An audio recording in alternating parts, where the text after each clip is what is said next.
কার আবদারে প্রথম জগন্নাথ দেবের রথযাত্রা শুরু জানেন? প্রচলিত বিশ্বাস মতে একবার বোন সুভদ্রা তার দুই ভাই কৃষ্ণ এবং বলরামের কাছে নগর ভ্রমণের ইচ্ছা প্রকাশ করেন।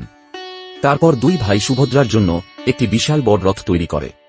সেই রথে চড়েই তিনজন বেরিয়ে পড়েন নগর ভ্রমণে। গুন্ডিচায় তাদের মাসির বাড়িতে তিনজন যান এবং সেখানে 7 দিন অবস্থান করেন। অষ্টম দিনে নগর ভ্রমণ শেষ করে ফিরে আসেন পুরীতে।